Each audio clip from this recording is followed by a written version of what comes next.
وأصحابه ومن تمسك بهديه إلى يوم الدين. أما بعد, السلام عليكم ورحمة الله تعالى وبركاته. We'll start inshallah ta'ala with regards to the questions. And as a reminder, for indeed the reminder benefits those who believe.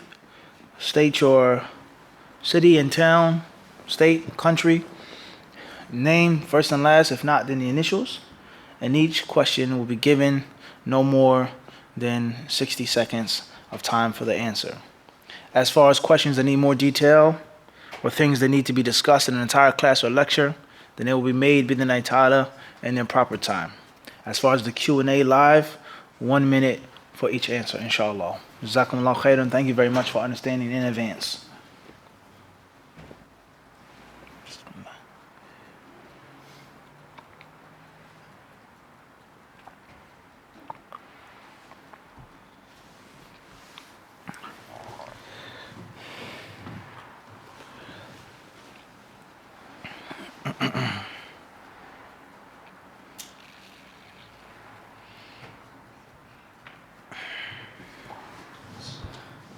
AM, Manchester, UK. Assalamu alaikum.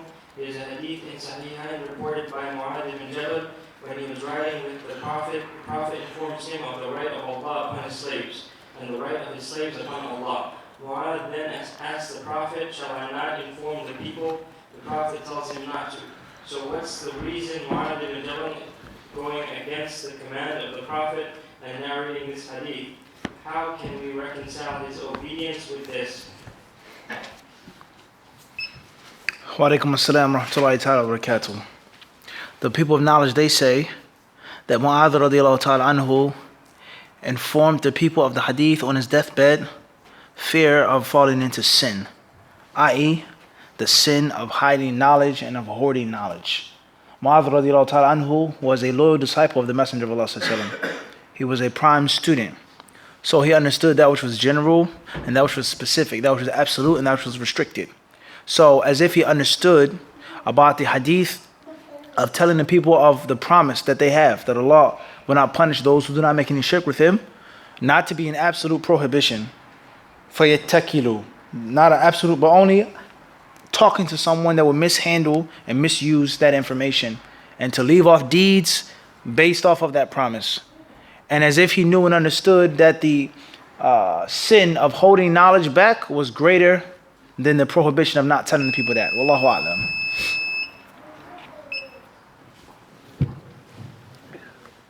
M8 South London, UK. Assalamu alaikum wa rahmatullahi wa barakatuh. Ustad, how do we deal with narrations where, for example, Imam Malik narrates from Isa ibn Maryam?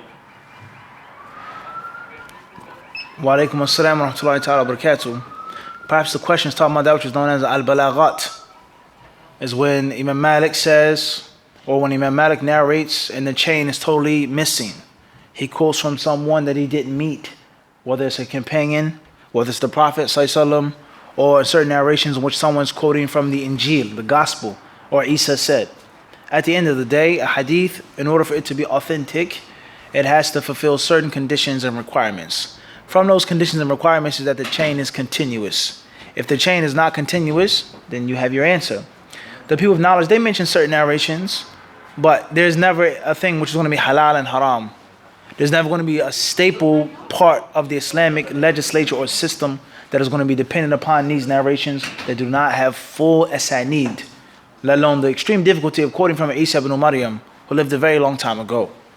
Wallahu a'lam.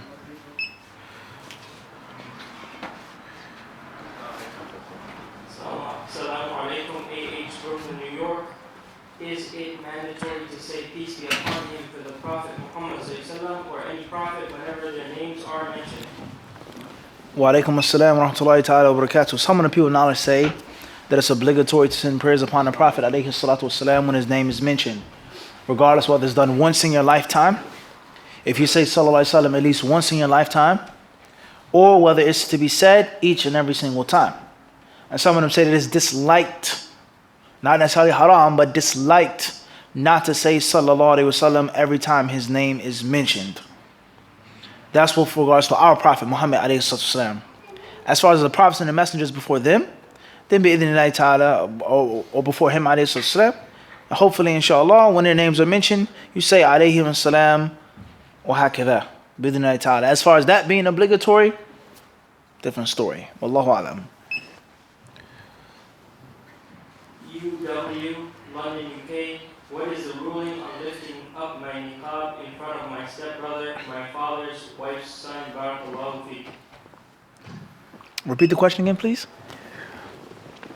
UW, London, UK. What is the ruling on lifting up my niqab in front of my stepbrother, my father's wife's son? Your stepbrother, your father's wife's son. Yani is someone that you can't marry. Your father's wife's son, meaning your what? Your father's son, not from your mother. You can't marry him. So if you can't marry him, then he's your mahram. And if he's your mahram, then it's permissible for the mahram to see the face, as long as there isn't any fitna. Wallahu alam. Hanan Aslam, New York, New York. When do we recite the qunut in witr prayer? Is the qunut mandatory? Qunut is not necessarily mandatory. As far as when do you recite it, then there's options, bi'idhnillahi ta'ala. Perhaps the closest and the best thing to do is to recite the qunut when you come out of ruku' in your last rak'ah. Wallahu alam. SA, Oakland, California.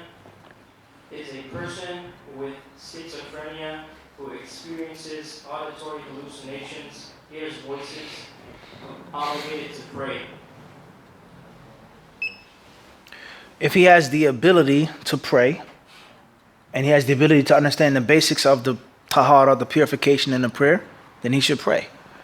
But if he's of that type of mental illness, okay, and his mental health is that poor, then that's a different story. Dependence lifted from him. What's important is those who are or are not considered to be majnoon in the deen is based off of the knowledge and the science of the specialists of that field. They declare this person to be insane. They declare this person to be severely mentally ill. And then there's some people who have slight mental illness, or they have times of mental illness, like someone who's bipolar, from certain times calm, easy, simple, and other times he doesn't understand what he's saying or what he's doing. So there are levels of mental illness, there are degrees, and there are times of mental illness. If the person has this type of schizophrenia or this issue all the time, that's one thing. That's between him and Allah. But if that person has enough understanding to realize what's going on, then he prays, yes. That doesn't mean the prayer is mandatory upon him, but he prays when he knows. Wallahu alam. There's a correction from the previous question in regards to lifting the niqab. She said, no, not my father's son, his wife's son. Type. It's okay, so to make sure that everything's clear, she said that it is her father has married a woman, correct? Tayyib? Naam? No. And then this woman has a what? Has a son. You don't marry him as well. You don't marry him as well. Wallahu alam. AO, London, UK. There was £998.12 in my account, which my mother used for the last 8 years without my knowledge, and now there is £504 in the account. I don't want to ask for the extra money out of love for her. How should I pay the missed zakat? I believe we answered this question the other day, if I'm not mistaken, or maybe it's the same question. At the end of the day, if you love her so much and you don't want to ask her for the money that she took, then pay the zakat. Calculate the zakat. Some rough 500 pounds that are missing, 400 pounds missing, pay the zakat for it. And if you don't love your mother that much, or you do love her but you still need the money, then ask her to do what? Either pay you back the money or pay the zakat herself. Naam? Wallahu alam. MA, Toronto, Canada. Ustad, if there is a personality that openly speaks against Islam as a student of knowledge, you have the opportunity to rebuttal. Should you go forth? If you have the ability to rebuke and to refute, you have the actual ability, the knowledge, the science, and there is a need for you to do it, Bismillah, put your trust in Allah and do it. There isn't anyone else that's more qualified than you, there isn't someone else that has already done it and done a good job, or there's someone who they did it, but there's still a need, then that's one thing. If you have the ability to do it, bismillah, put your trust in Allah. However, the problem of the 21st century, the 20th century, is that has become a craze and has become a culture of refuting. And oftentimes the person being refuted is refuted unjustly. Or there's no need to continue to refute this person. They've already been refuted. Or a person refutes that isn't qualified. Or the refutation is based off of personal issues. And the list goes on of major problems of the culture of social media refutation. And the people turning away from beneficial knowledge of the Kitab and Sunnah, learning and studying because of refutations. So beware of that. Beware of that. Wallahu alam. Isa Hassan, London, UK. Is it recommended to memorize a hadith without understanding most of its meanings? It depends on when you're memorizing them. If you're a young and aspiring student of knowledge, memorize what you can, soak up what you can. Based on that, you can always get the explanation, but the memory is a certain window of your youthful years. Like memorizing the Quran. If you have the ability to teach your Quran or teach the Quran to a child, 10 years old, without them understanding anything, do that. 12, 13, 14, 15, 16, Islamic studies, tafsir, alhamdulillah. But that window for hifd is very limited. However, bidnillah ta'ala, if a person is on a serious hifd program with Quran or hadith, it doesn't stop them and it won't hurt them to understand certain things. And to be given some basic sharh and some basic tafsir. But don't busy yourself with that in front of the time that's needed to soak up, to sponge it up, to memorize. Naam? Wallahu alam. Assalamu alaikum wa rahmatullah. LC from Newcastle, England. Who constitutes as a mahram for my wife to be inshallah? And who is a mahram for her from my non-Muslim family? Jazakallahu khairan. A mahram, as the people of knowledge say, is someone that your wife to be, this woman is not allowed to marry. Ever. She's never ever allowed to marry this man. It isn't a temporary prohibition. It's a man that she can never ever marry. Period. Based off of, first and foremost, what's mentioned in Surah An-Nur, when Allah tells the believing women to cover their charms, except for, and then he mentions men. As far as the narrations of the Prophet ﷺ, then they give more detail of who you can and cannot marry. But oftentimes that's a limited prohibition, such as to marry a woman and her aunt at the same time. Everybody understand this? So a mahram is a man that you can never ever marry. As far as a mahram being a non-Muslim, then many of the people of knowledge say that the mahram should always be a Muslim. And some of them may say that even if it's a non-Muslim, it still is a mahram, but it doesn't mean he has certain rights of the Islamic mahram. Wallahu alam.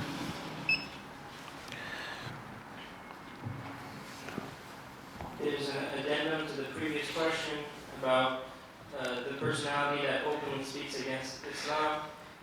The addendum is the reason why there's a hesitation to begin with is because this personality has a personal vendetta against the student. And the student fears that they will expose them and how they were in their jahiliyyah. Should the student state their history beforehand and then go forth with the rebuttal? In general, as we said before, if there's a need to refute someone and you have the ability to do it with knowledge, with being fair, then that's one thing. Clear on that, whether you have a history with them or not. Everybody understand this? When we say that there's someone who has personal issues or problems, it doesn't mean that whatever is said about them is totally baseless. We have a personal problem. That doesn't mean what you say about me is false just because you have a personal problem. Everybody understand this? But that is to shed light on the whole situation. But he may say something about me that's actually true, even though I have a personal issue with him. So it doesn't mean that, all right? Inshallah, look for someone else that can refute them if you fear any scandal, if you fear yourself being caught up, being stuck into some type of messy food fight. You used to be his friend, you used to be his student, you used to be with the person, now you're refuting them. Get someone else to do it. That's best. Get someone what? Get someone else to do it. However, the general rule, as we explained in the deadly seven, never fear death or injury.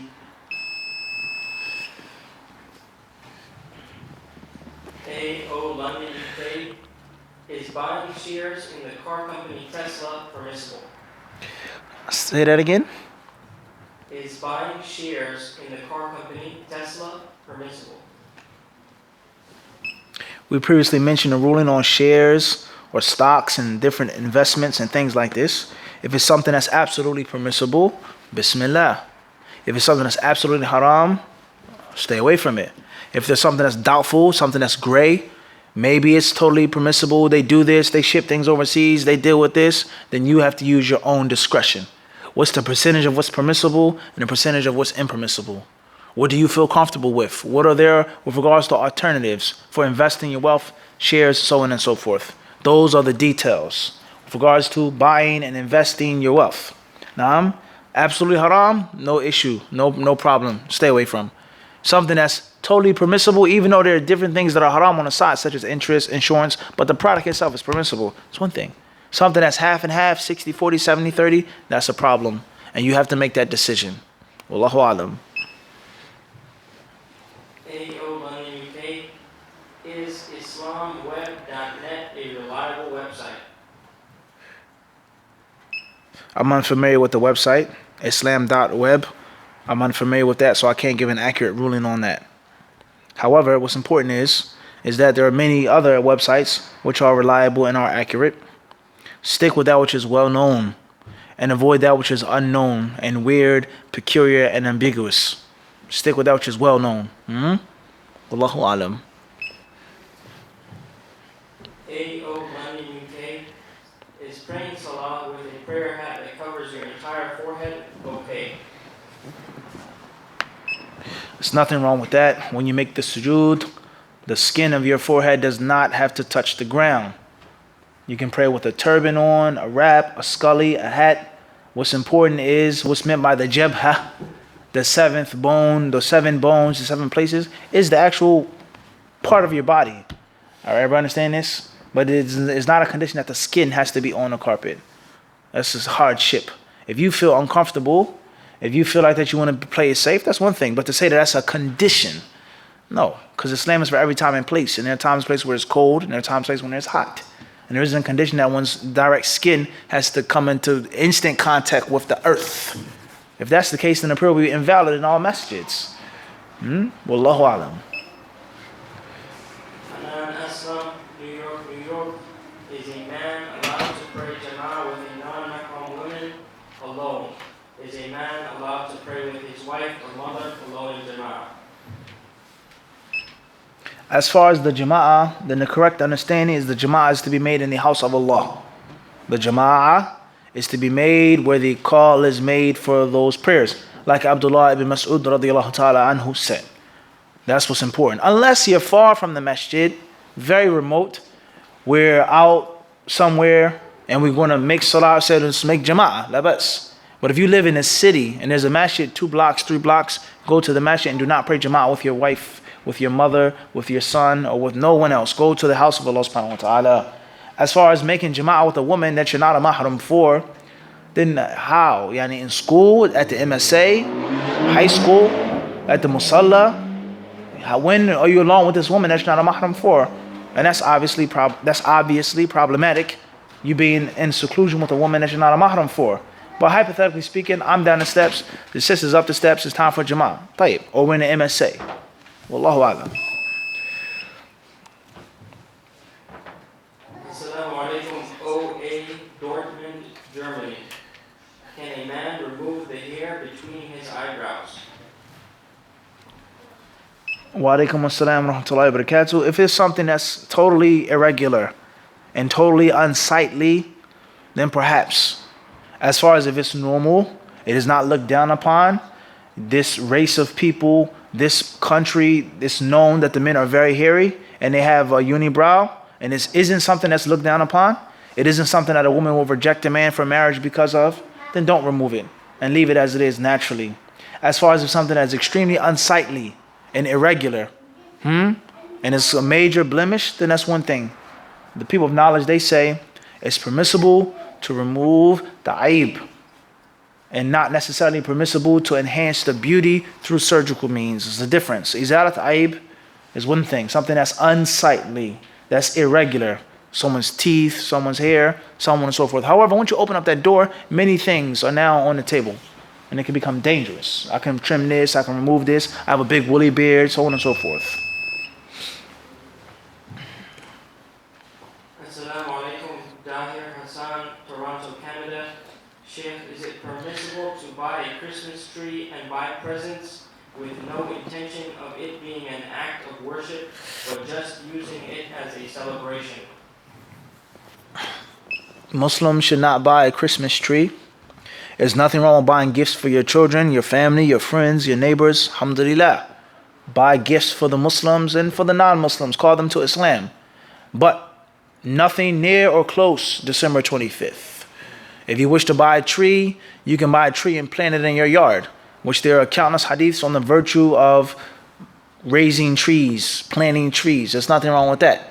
But stay away from a fir tree. Stay away from any type of holiday tree or seasonal tree. A 70-foot tree. They said at Rockefeller, they brought the tree in today. Huh?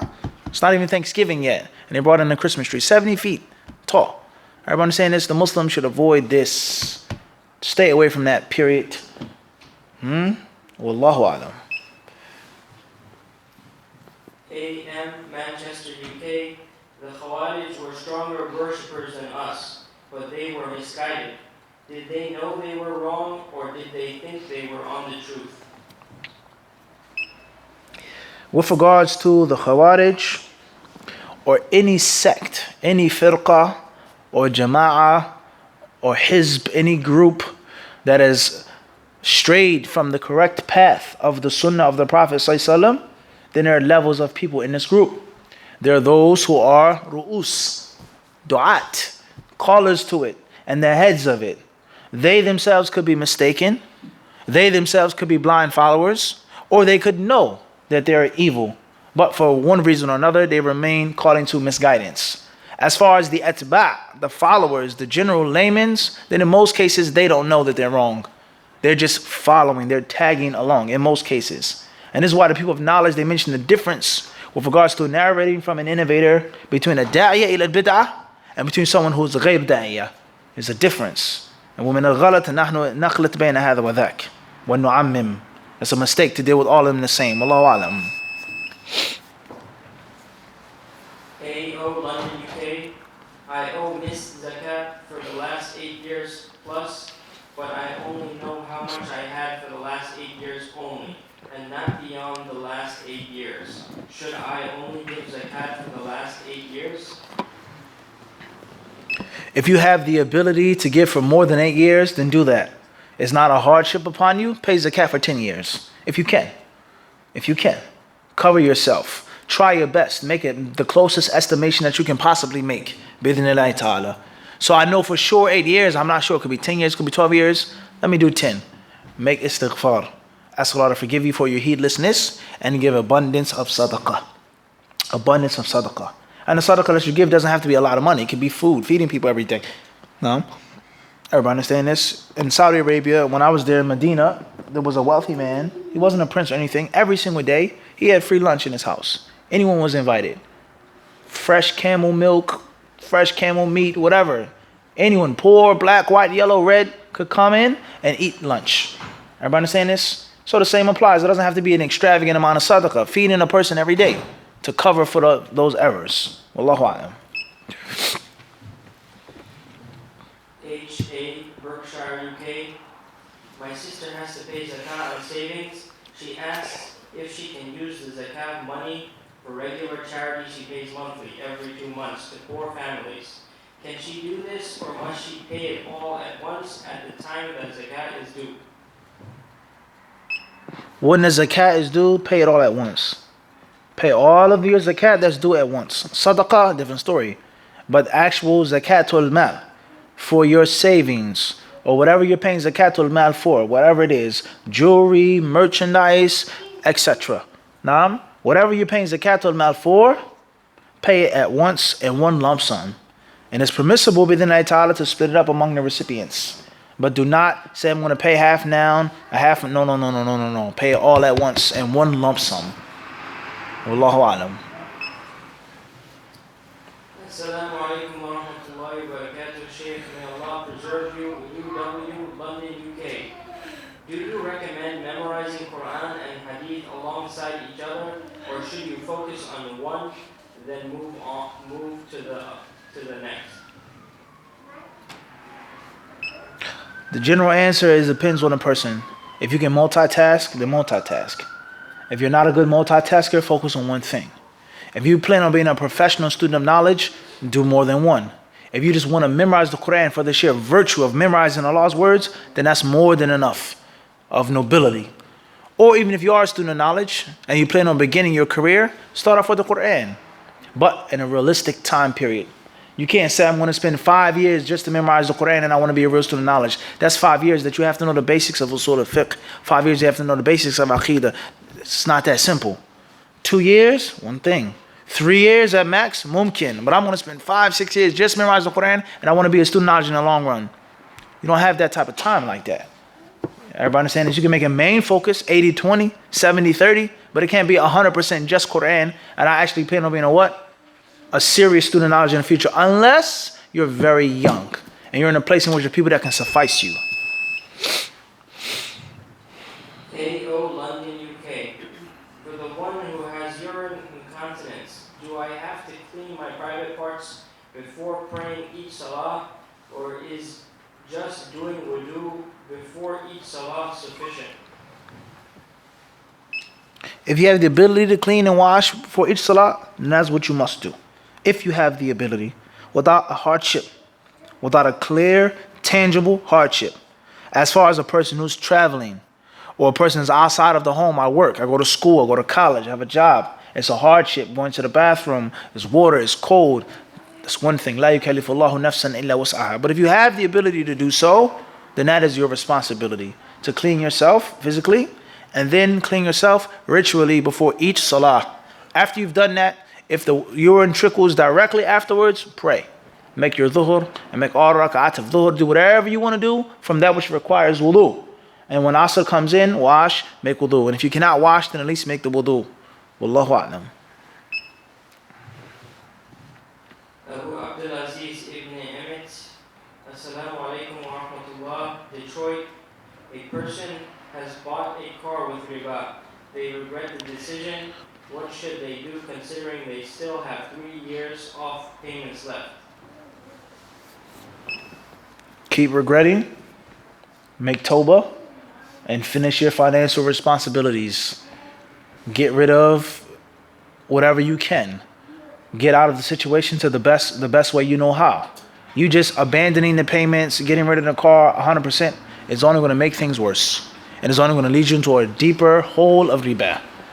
And when you do try to do transactions that are permissible, it's going to be even more difficult because you have bad credit, because you owe this, so on and so on and so forth. It will continue to haunt you. So my advice is to continue to have regret. Alaikum salam to Allah. Continue to make tawbah and try to get out of that situation the best way that you know how and the quickest, most efficient way that you know how. Wallahu a'lam. LK, Toronto, Canada. Sheikh, may Allah grant you a long life filled with righteous deeds. Can you please touch on wearing niqab during Umrah? Once you've left the state of Ihram, can you make tawaf in your niqab? Also, is wearing gloves wajib along with wearing niqab, as there is much difficulty in wearing the gloves with it? Wa alaikum salam to Allah. When you make Hajj or Umrah and you're in the state of Ihram, do not wear the niqab. Whenever you're making tawaf or prayer in the Masjid al-Haram, any act of ibadah in which you're not in the state of ihram, there's nothing wrong with wearing the niqab and gloves. Two different things that are sometimes connected, other times disconnected. Hajj and ihram are connected, but not all of the time. There's acts of Hajj, days of Hajj in which you're not in the state of ihram. And there are times in which you are in the state of ihram. So in the state of ihram, no niqab, no gloves.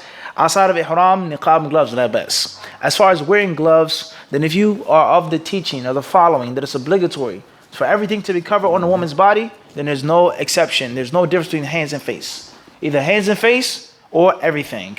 Everybody understand this? As far as if you feel that it's mandatory, it's obligatory to cover the hands and the face, but it's a hardship, then there's no sin upon you. Cover your face. Try your best to cover your hands the best way you know how. Wallahu alam.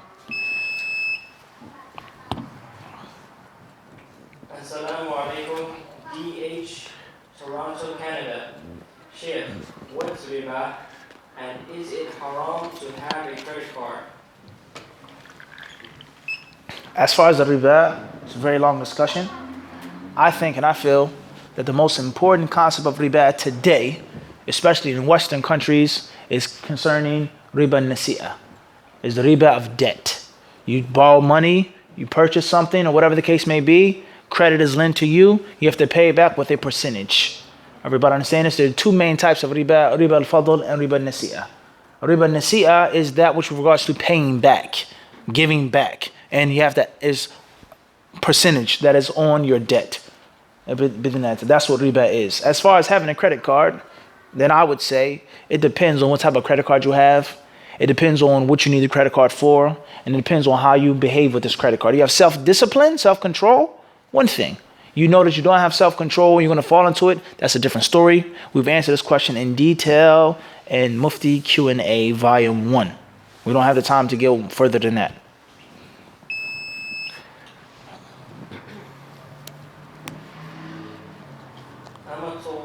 Any questions from the brothers here before we forward? Ahmed? When I'm in school, it's after time, but by the time I get home, it's past Maghrib time.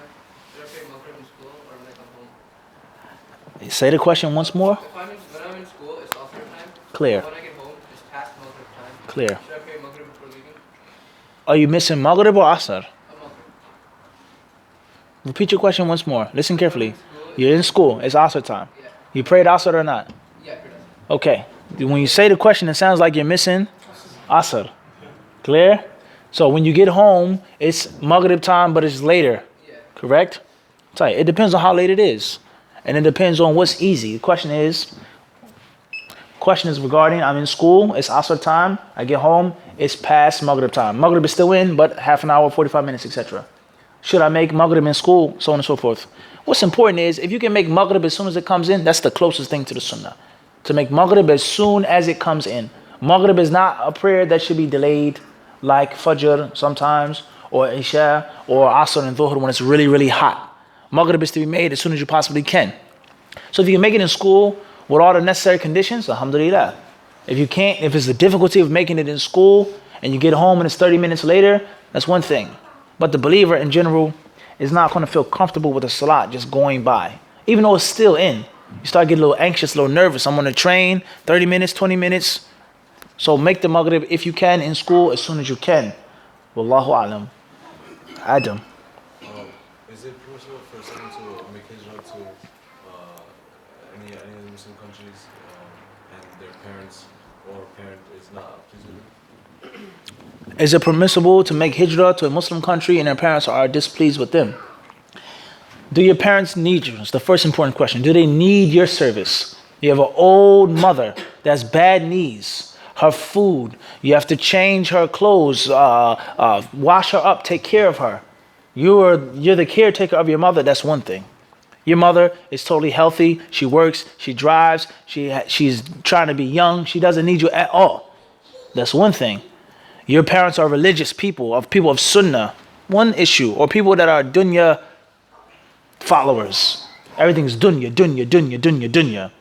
And it depends on why you're making hijrah. I'm making hijrah because I have to leave America. It's too much fitna. I cannot remain in this country in one piece. Then you have to do what you have to do. But you're making hijrah for something that's extra. You don't really have to do it, but it's best. So lazim min tafsil. It depends on you, the country, and also your parents and what type of people they are. Fadal. Lufti. I have a question regarding when you're having sex with your spouse during Ramadan.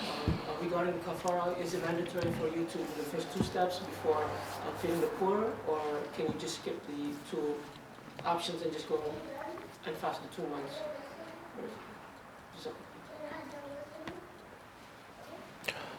Barakallah fiqh. With regards to sexual intercourse during the daytime of Ramadan and the kafara, is it obligatory to be done in steps, or can a person just jump to the third step or the second step? We say start off with the first thing. And the only reason that you go to the second or the third, the Prophet ﷺ, he says, what? If you can't. If you don't have the ability. Hell. He said, I can't. I do. Then he said, so on and so forth. So the people of knowledge, they say that the kafara is with tartib. And it's a reason because the second is as severe as the first. So do it in order. Obviously, some of those things are difficult in 2017. Do what you can, but have the intention of starting off from the what? From the beginning. Wallahu alam. Barakallahu feek. Amatullah Hakima, London, UK. Assalamu alaikum. What is the ruling on making up missed fast due to pregnancy, breastfeeding, etc.? Every year it accumulates and making it up has become difficult. Roughly 60 days. Barakallahu feekum. The issue of a pregnant woman fasting, a breastfeeding woman fasting, is a very long, extensive issue among the people of ilm. We have explained it in our lecture series called The Fiqh of Fasting that we did 2 years ago at Masjid Ansar. The Fiqh of Fasting, we explained it in detail. As far as to summarize the answer here, then bi-idhnillahi ta'ala, feed. If you have 60 days, 2 consecutive months, back to back for the time, feed a poor person for each day that you've missed. If you can't do that, you don't have the money, it's too much, and the accumulation is burdensome, then bi-idhnillahi ta'ala, hopefully nothing is upon you. Wallahu alam. UA Birmingham, UK. What's the ruling on buying and selling products that contain things that Islam prohibits or may be questionable, but the product itself is mubah, such as novels with magic or lewdness in the storyline, jumpers, sweaters with Christmas designs, a watch with a Playboy logo, etc.? If the thing has these haram things in it or on it, then it's no longer mubah. It's no longer what? Mubah. And it isn't called mubah anymore. It's now muharram. Even though the question is talking about the actual ayn al-shay, the actual thing itself, meaning a shirt is mubah, but then it has a sign on it. If you can deface it, cross it out, get rid of it, then that's one thing. But if the thing cannot be effaced or crossed out and it's still on the clothes or the watch, then it's not mubah aslan. It isn't mubah anymore. So don't sell anything which is a means of vice, let alone something as evil as sihr or pornography and things like this. Naam? And there's more than enough products that are permissible and clean from these things to be sold. More than enough. More than enough types of jackets, hats, sweaters, more than enough type of books that you can sell. Even if it's not religious books, you can sell dictionaries, thesauruses, maps. There's a million things that you can sell away from these haram things. Wallahu alam.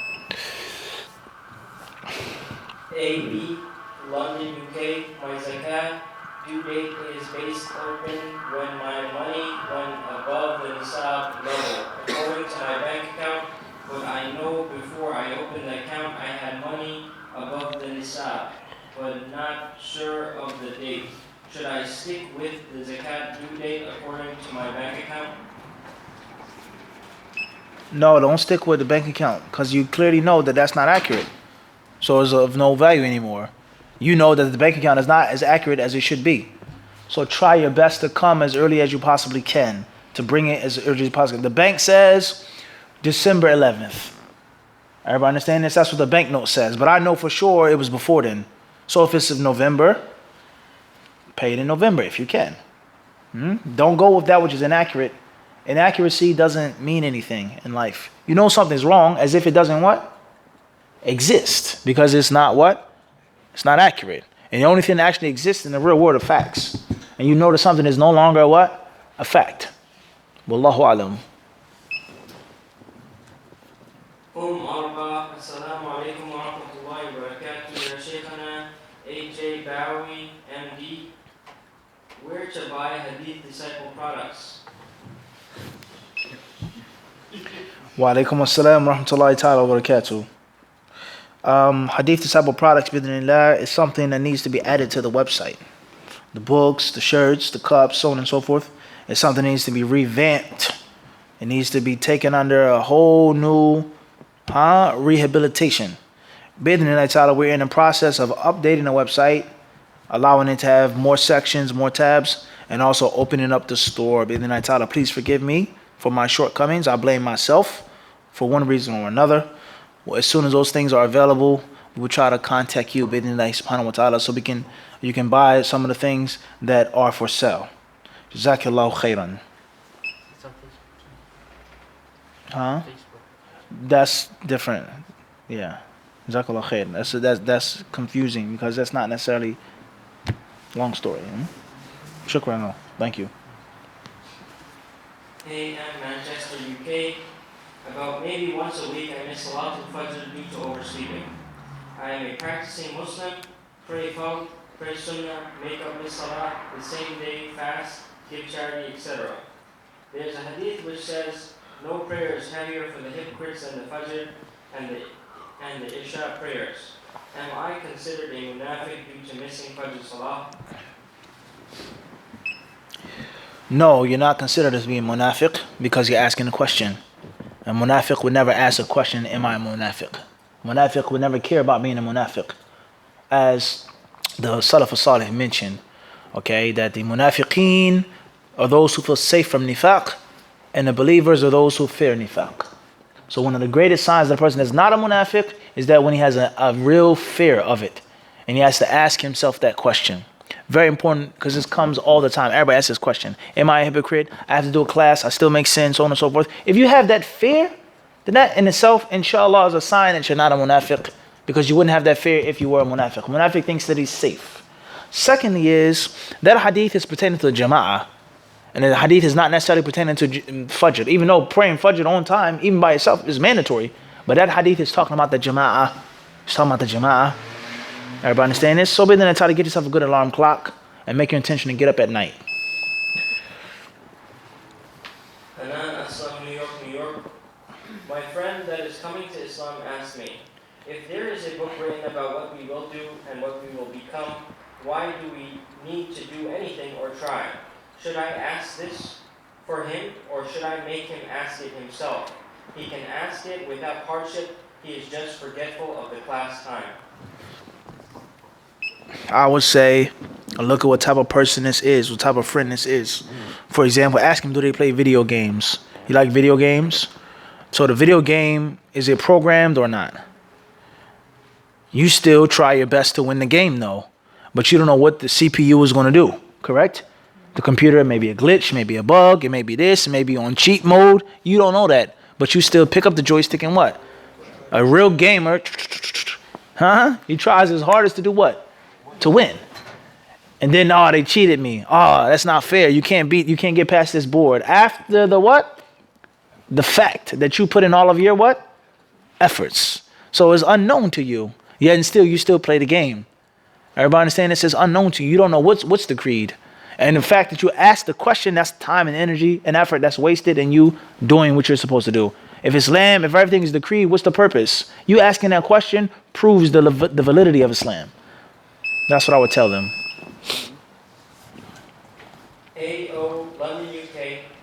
Does saying a statement of kufr or shirk make you a kafir? If so, how does one re-enter Islam? Not necessarily. You may make a statement of kufr or shirk by accident. Or a person can be extremely happy or extremely sad or totally emotionally distraught. And the statement comes off their tongue and they didn't actually mean to say that. It does not make them a kafir, as the people of knowledge say. As far as if a person actually makes a statement of major kufr, wal-iyadhu billah, and they want to come back to Islam, then it's something, inshallah, first and foremost, that's done mentally with yourself. You make tawbah to Allah subhanahu wa ta'ala. Repent to Allah for saying that statement of kufr, and you declare that you believe in Allah and in the last day. You believe in Allah and the last day, you ask Allah to forgive you. And you say in your dua and your supplication, oh Allah, forgive me of my sins, forgive me of my misguidance, you are my Lord, so on and so forth. Wallahu a'lam. Fadl. With regards to substance abuse and addiction and stuff, say drugs, alcohol, pornography, things like this, for a Muslim that's someone that's addicted to these things, the withdrawal symptoms that come from that, depression and things like that, can we say those things can be just fixed from, for example, if someone's making the salah regularly in jama'ah, they're making dhikr, but that depression and that emptiness doesn't go, can we say that's from the sin, they're not doing the sin anymore, now that sin is done? Can we say that's from the sins they're doing, or that's just from the physical part, it's not spiritual? With regards to substance abuse, alcohol, drugs, pornography, etc., a person tries to leave these things off, and then their withdrawal syndromes. They continue to pray, they continue to do what they're supposed to do, but they still have the syndrome, so on and so forth. We say is that you get professional help if you can. If a person was a drunkard, they made tawbah from drinking, he reads the Quran, reads the book of Ibn Qayyim, makes dua, sits in the masjid, and also get professional help if you can. There's nothing wrong with that. Just like you go to the hospital when your side hurts, you make dua. You put your hand on the part of the body that hurts, you make the dua 3 times, 7 times, so on and so forth. You also go to the doctors as well. And there's no contradiction or clashing between the spiritual healing and the physical healing. Because Allah Azza wa Jalla is the one who taught man that which he didn't know. So b'idhnillahi ta'ala, if you're still feeling depressed, you still feel down, is that a sign? Is that from the bad effects of the sins? Possibly it is, possibly it isn't. It's like drinking caffeine. You come off the caffeine high, you feel a certain type of way. That's experienced by the Muslim and the non-Muslim. Wallahu alam. Tfaddal. Alaikum assalam wa rahmatullah. When you find like someone to marry, so like you just need a little bit more about that person. So like what's the best way to Find out more about the person. in the halal way? Then the what? In the halal way. Tayyib. First and foremost, with regards to getting to know someone you want to marry, knowing more about them in the halal way, so on and so forth. Go back to the lecture series that we did, Marriage in Light of the Book and Sunnah. I think it was 4 hours or 6 hours. We mentioned that in detail about ways of getting to know someone. Now, in brief, what I will mention to you right now is your first line of defense is Allah Azza wa Jal, dua. Ask Allah to show you the reality of things. Ask Allah to show you and to make you pleased. The istikhara and the extra dua as well. After that, ask your friends to ask about her friends. And don't look at how she treats people, but look at how people treat her. Everybody understand this? Talk to her mother. Everybody understand this? Talk to her co-workers, her employees or employers. Don't directly ask her because it's easy for me to lie and hide. Everybody understand this? But look how people deal with her and how she deals with them when she doesn't know that you're asking. Everybody understand this? So you got to have a little bit what? Intelligence. You got to have a little footwork. You understand? Inshallah. Your sister, your cousin, someone, the what? The sister at the MSA. You have to have somebody to what? Do a little detective work for you. Wallahu alam. LC from Newcastle, England. As it is known to the Muslims, we should not cut the ties of kinship and should try our best to uphold family ties. My father, who is a non-Muslim, is strongly against Islam, even though I educate him and try to teach him about true Islam. He has caused me strong hardship and says horrible things about Islam and the Prophet. Is it permissible to cut ties because of difficult, or is it only permissible when they are physically abusive and not verbally? For example, the story of Ibrahim and his father. Jazakallahu khairan. Keeping ties and cutting ties is going to be relative in 2017. You may have a family member, maybe your mother, your father, or family member in 2017. You don't see every day. You don't visit every day. You call on the phone, you see them from time to time, so on and so forth. It doesn't mean that you've cut the ties. So if there's someone that's extremely abusive and ignorant and nasty, then avoid them for sure in the time of nastiness. 100%. We can agree on that. When they're cursing and growling about Islam, cut them off. Yes. Do not deal with them during that time. As far as when they're not in that type of state of disrespect and rage and saying horrible things that cause you a great deal of pain because you love the Prophet ﷺ, then keep a relative connection with them. You don't have to go out with your dad and eat an ice cream cone with him and walk down the street like we're the best of buddies. But if he needs something, if you can do something for him, help him out, that's one thing. But it has to be well known. You're my father and I only love you or respect you based off of that, and that's it. Everybody understand this? You're disrespecting my religion in this outward, blatant way. It's something that I do not condone, even though you're my father. Wallahu a'lam. Hopefully that makes sense. UA, Birmingham, UK. A Muslimah has been wearing niqab for over 20 years. She is considering removing it when she reaches the age of 50, inshallah. What is your advice to her? Barakallahu feekum. Keep the niqab on, even if you're 50 years old, for several reasons. One, if you start a good thing, continue it. The Prophet told us the most beloved deen to Allah is the thing مَا دَاوَمَ عَلَيْهِ صَاحِبُهُ وَإِنْ قَلَّ, is the thing that's done consistently, even if it's small. So do it consistently. 20 years. Inshallah, another year is not going to hurt you. Another 2, another 3 is not going to hurt you. Secondly is the ayah from Surah An-Nur, وَالْقَوَاعِدُ مِنَ النِّسَاءِ, the old, elderly women, doesn't mean 50 years old. A woman could be 50 and still be attractive. She could still be a fitna for a man to look at. 60 is different than 50. Even 60 is relative. But if you have breathing problems, it's a hardship, it's a difficulty, then that's one thing. As far as the issue of just preference and I just want to take it off, I've done it for 20 years. No. Keep it on. Continue upon the good that you've done, that Allah has blessed you and allowed you to do for 20 years. There's no reason to take it off. Based off of that ruling or based off of the 20 years. Assalamu alaikum, DH, Toronto, Canada. Sheikh, is it haram to buy a NBA basketball team jersey with a player's name on the back? The people of knowledge say that a Muslim should not have the name of a non-Muslim on his back. They say that a Muslim should not have the name of a non-Muslim upon his back. So that's with regards to a kafir's name.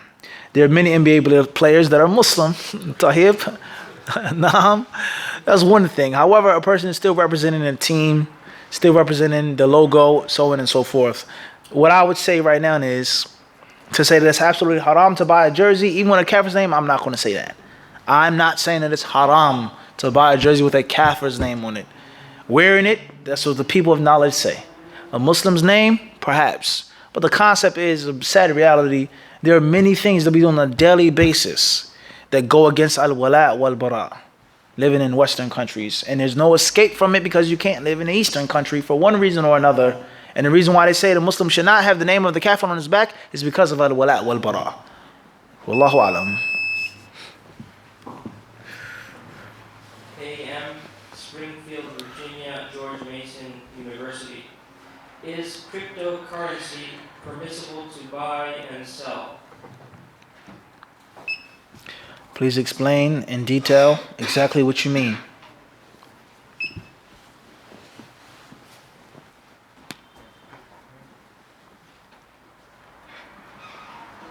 Assalamu alaikum, N.A. Quram, New York. Does a woman need her husband's permission to spend her own wealth for charity or otherwise? I've heard 2 opinions, but need clarity. Which is the more correct opinion? She doesn't need her husband's permission to do that. Wallahu alam.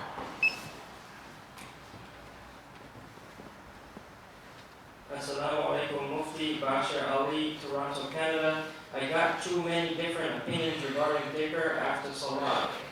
What is the right way of doing it? Knowledge. You got to learn. You have to learn what's the way of Muhammad sallallahu alaihi wasallam. There lies no doubt after the salat, Muhammad sallallahu alaihi wasallam made dhikr. There's no doubt about that. But not like how everyone does it. So you're not going to determine, or you can't determine or decipher what he did and what he didn't do, except through knowledge. Basic knowledge, which leads to higher knowledge, etc. So the Prophet sallallahu alaihi wasallam, when he made the taslim, he would say Allahu Akbar. Some narrations say Astaghfirullah. Allahumma anta salam wa minka salam. He instructed us to make the tasbih, to make the tahmeed, to make the takbir, say la ilaha illallah, naam, wa hakadha. Wallahu alam. Fadl Ahmed.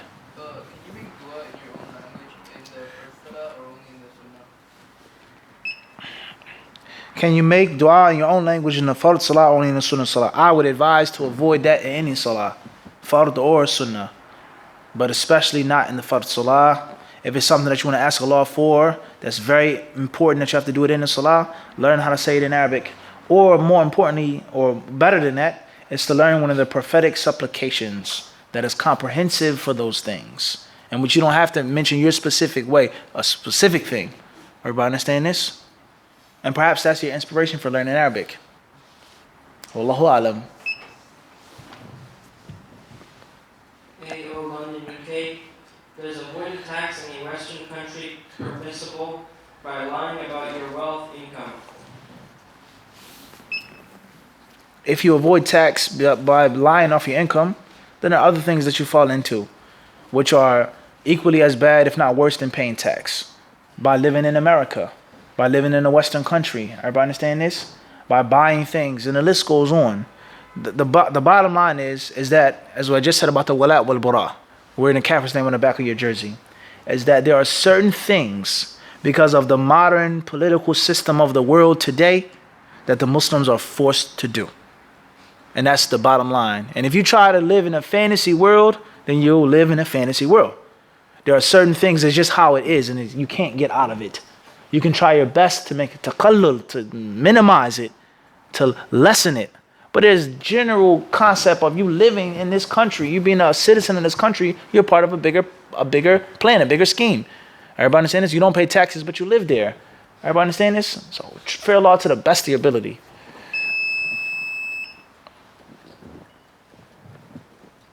AM, Manchester, UK. I made dua for a lost item.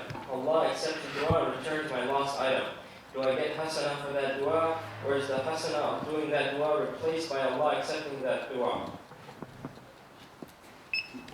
Dua is ibadah, is worship.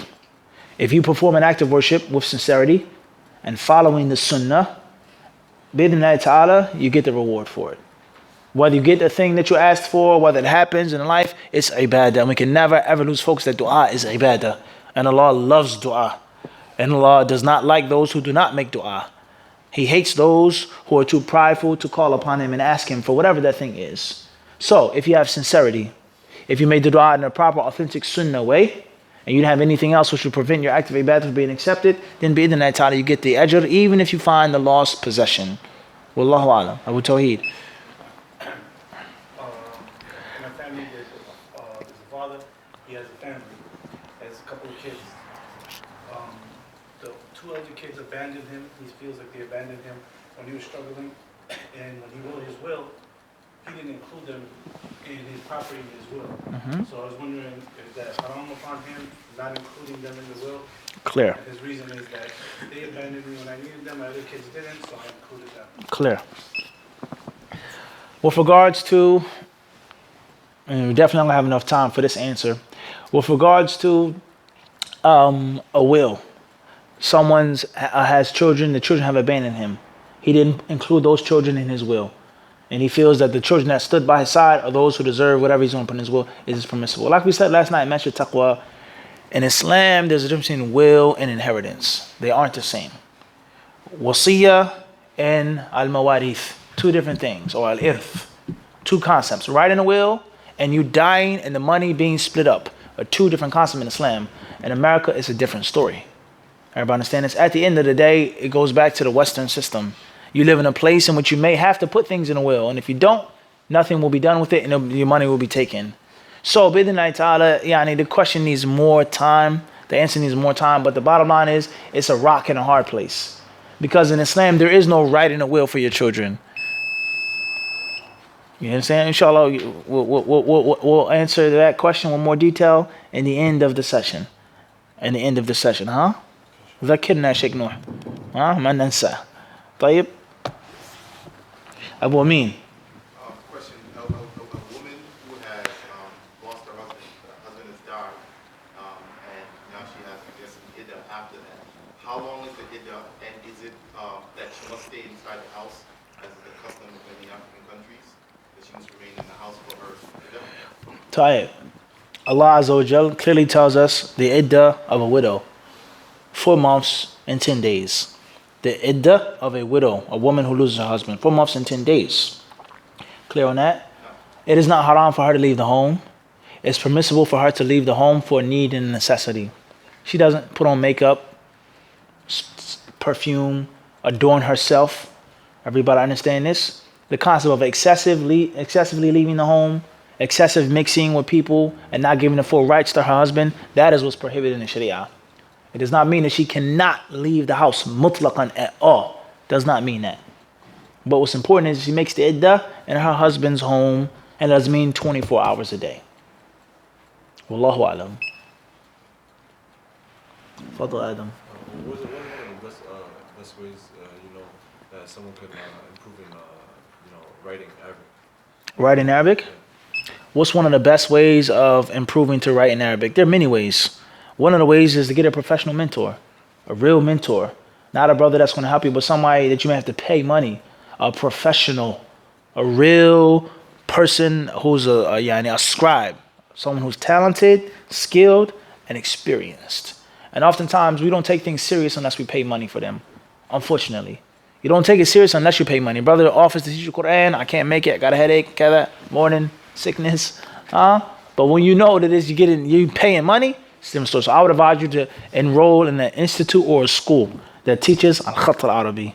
Now, another way of improving is to continually do it. Don't give up. Keep doing it. Keep doing it. Keep doing it. Keep practicing. Everybody understand this? Last but not least, is for you to figure out, for you to realize, is that there are certain talents that Allah gives to certain people. And I'm not saying you, but a person, you may not be blessed with that. Good handwriting, but you may have a beautiful voice. You may have the ability to memorize. Everyone doesn't have everything. But proficiency. Naam, what? Proficiency, a basic standard. Naam? That's something that you can learn. How many questions do we have left from online? 4. طيب. UW, London, UK. Is it wrong for a woman to offer herself to a brother if she doesn't have a wali or mahram who are of age? There's nothing wrong with a woman offering herself to a righteous man as long as it's done bil ma'ruf, in a respectable manner. It's a brother that you know goes to this masjid or he goes to college. In the MSA, for example, you know, brother Adam. He's clean, handsome, beard, sunnah. She sees him, obviously. We have fake piety. Remember I'm saying fake piety? Act like you know who's who. You know who's walking down the hallway.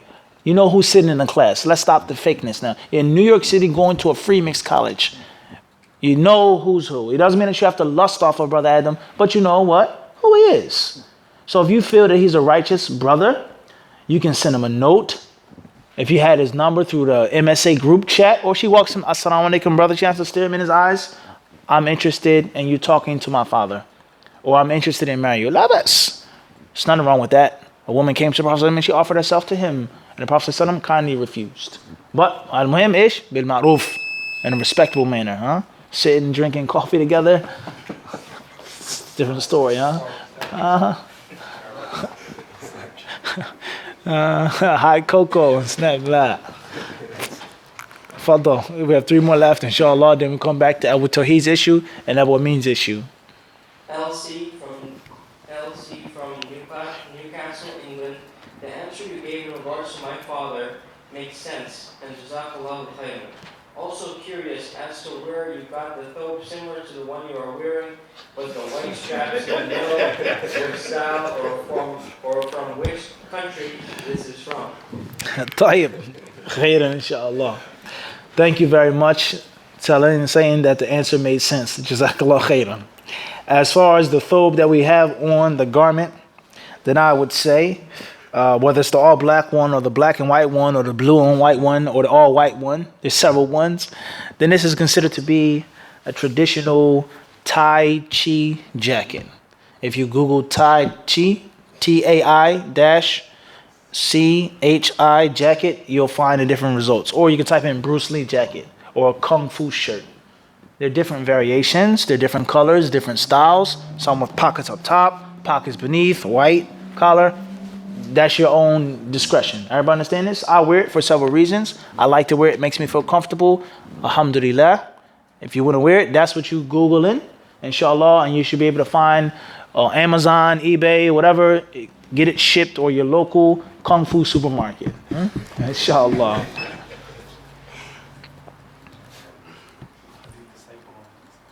Hanan Aslam, New York, New York. The same friend also asked, how do we prove the hadith to be 100% true? How do you prove the Quran to be 101% true?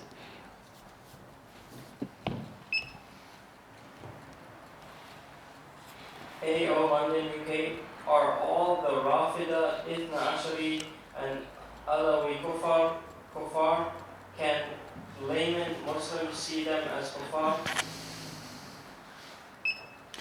Anyone who has an aqidah, which the fundamentals of this aqidah, not the detailed branches, the fundamentals of the aqidah are basic kufr akbar, is not a Muslim. No matter who they are, where they come from, what they look like, so on and so forth. Obviously, there are details with regards to the Shia and the Rafidah. There are details with regards to those who grew up in Iran, those who grew up in certain parts of Africa, certain parts of Pakistan, which is well known. Certain parts of Kuwait, Saudi. It's tough seal.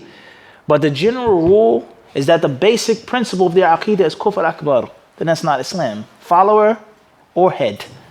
It's the general rule. Wallahu alam. Yes. The brother explained what the cryptocurrency was. Fadl. A.M. Springfield, Virginia, George Mason University.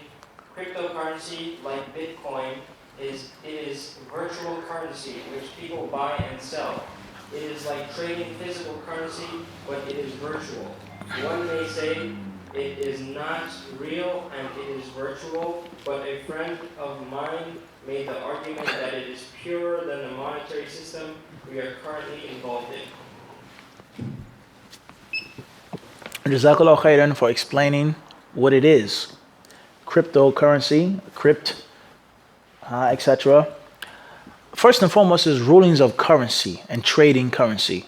What is and what isn't permissible. That's a long discussion with regards to sending money, receiving money, wiring money, with regards to going to the money exchange. And that's a long issue, sarf, which is well known to the people of knowledge and includes many issues of riba. Everybody understand this? What's important is if you can buy something with the cryptocurrency, you can purchase something with it, then it's similar to actual wealth.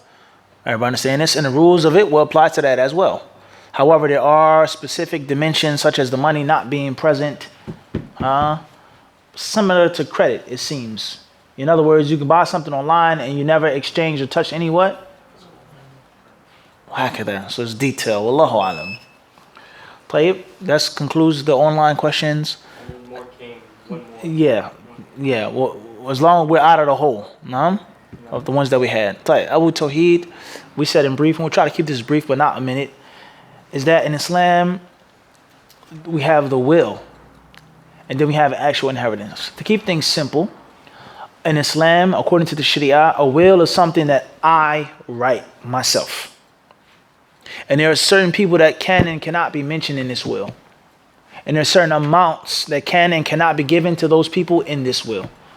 Everybody understand this? And it is haram for me to die and for me to make you my trustee and you disregard my will. Unless it's something that's haram in the will itself. Oppressing someone. As far as the inheritance. Then the inheritance is I die. Waliyadhu billah. I die in my sleep.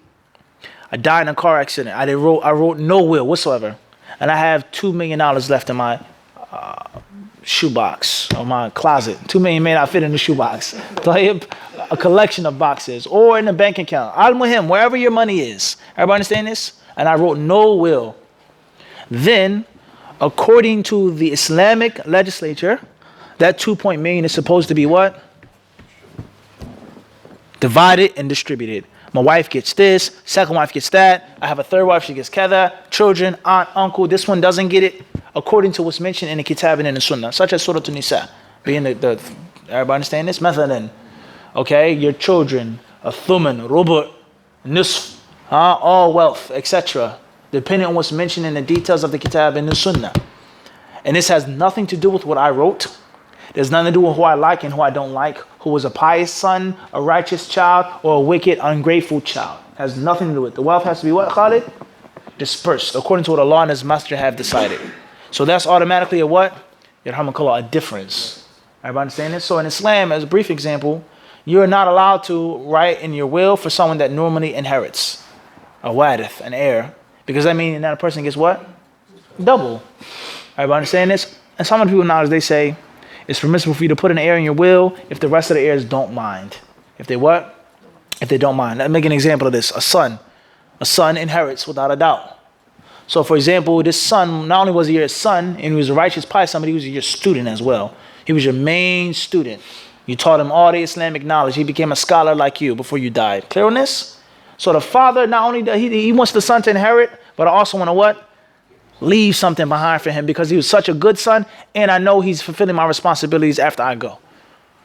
So if the rest of the sons or the daughters or other people that inherit from you, they say, we all know the status of Abdurrahman. He loved you, you loved him, he was there by your side, we don't mind. Labas.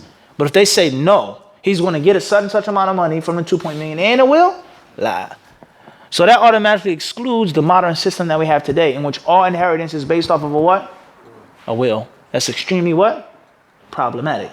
And it is not an Islamic state. There's not an Islamic court system in which the unjust transaction will be rejected. The father said he leaves only for 2 children in will. No, la abadan. All 4 children get money, even though they were what? Only 2 of them were good. La, malish. It's not your option. That's the haqq that Allah has decreed upon the wealth. Everybody understand this or not? So living in the secular nominal system is automatically problematic because you can do what you want with a will. Everybody clear on this? So at the end of the day, let's look at it like this. The father has these disrespectful children and he has 2 good children. If he just leaves the wealth, what will happen to the wealth? If he writes a will and gives it to all 4 children, he's given to 2 children that are extremely disrespectful that did anything for him. Rock in a what? Hard place. Allahu alam. Fear Allah to the best of your ability.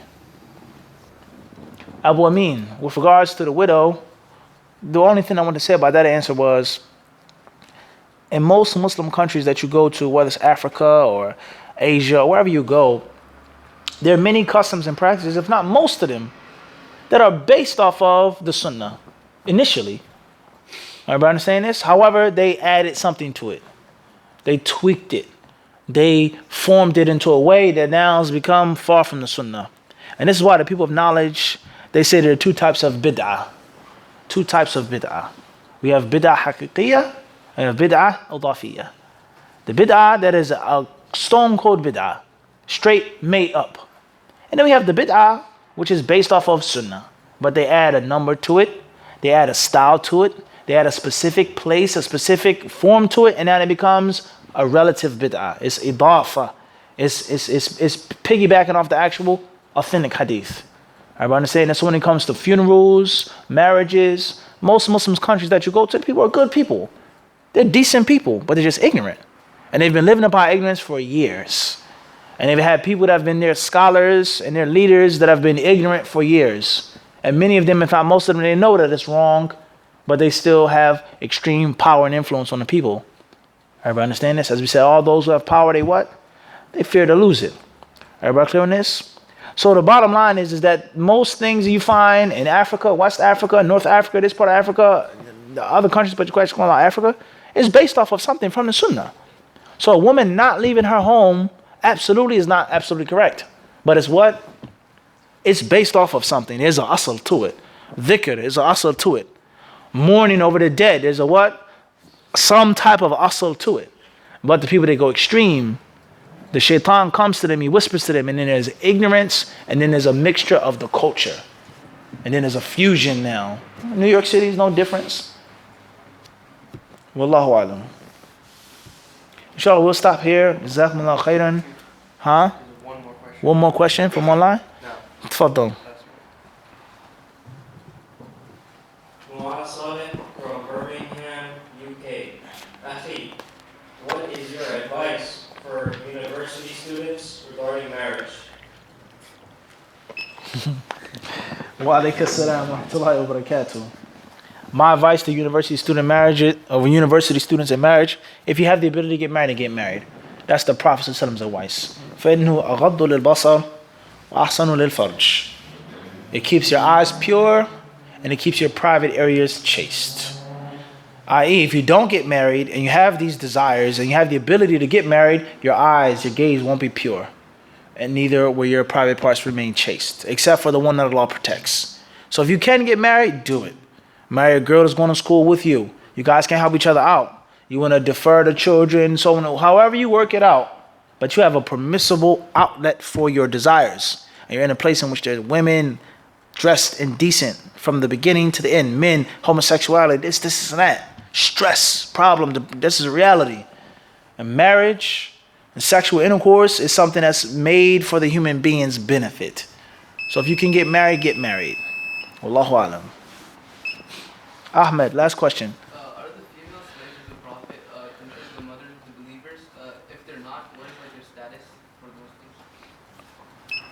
The wives of the Prophet ﷺ are the Ummahatul Mu'mineen. They are our mothers that are well known. And the correct view is that the Prophet ﷺ died with 9 wives. He died with 9 wives. Those are the Ummahatul Mu'mineen. Those who were divorced, those who are not his actual wife or wives, they are not considered Ummahatul Mu'mineen. As far as what is their status, then first and foremost is you have to know and find out who they were. Were all of them named and mentioned? Do you know who they were? For them to have a specific status that's known to you. As far as their status, then Allah Azza wa Jalla truly knows best. They came in contact with the Prophet ﷺ. He lived with them, so on and so forth. Bidnillah, hopefully that means something. But it's not like the Ummahatul Mu'mineen. Aisha, Salama, Zainab, Maymuna, so there's a difference. Wallahu a'lam. Jazakumullah khairan. Subhana rabbika rabbil izzati amma yasifun. Assalamu alaikum wa sallam. Walhamdulillahi rabbil alamin. Jazakumullah khairan.